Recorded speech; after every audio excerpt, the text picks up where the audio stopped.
movies in fears that the first newsreel reports from the concentration camps would also be shown, and the kids might realize what probably really happened to their parents.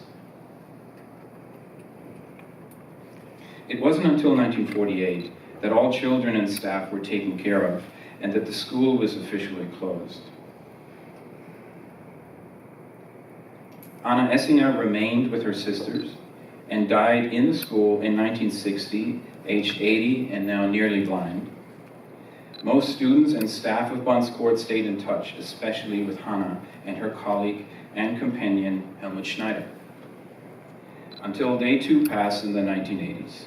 Bundscourt was home to more than 500 children during the 15 years of its existence. Thank you.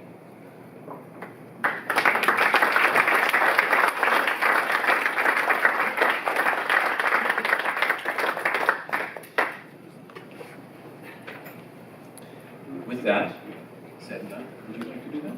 Oh, you're doing a great job. Yes. Okay.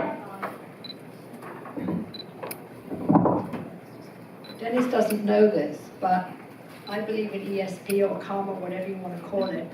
This week I got an email out of the blue from, I don't even know how she found me, but that's not unusual, from someone who's currently living at Bundscourt, which is now, yes, a lady called Jackie Russell, which is now, like so many of these stately homes, as we call them in England, divided up into flats. And she lives in one of them, and she was, I mean, the timing is uncanny, wanted to know more information. She's fascinated by the whole thing, and I told her I would put her in contact with you. And also, she attended a reunion that took place last summer in June with the remaining survivors, including Leslie Baru Brent. And he gave a wonderful speech there, which I actually ran across online.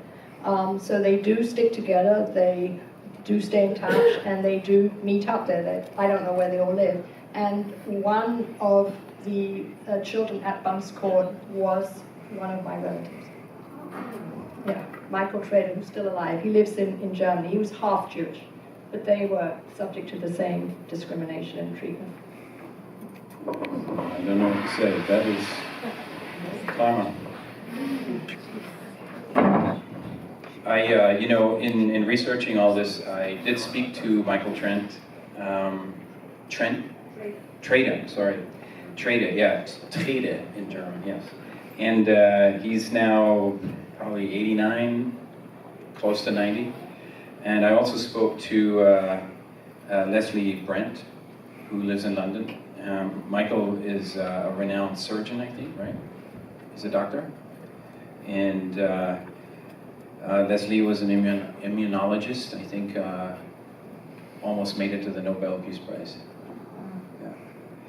So with that, I'd like to introduce our distinguished guest, Uli Sudbeck from the Consulate General in San Francisco.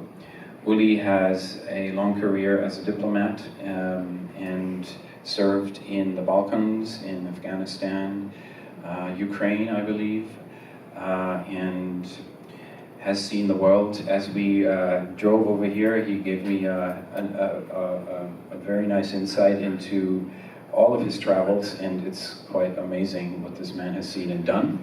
And with no further ado, I'd like to ask Uli up here to introduce probably something about Germany today.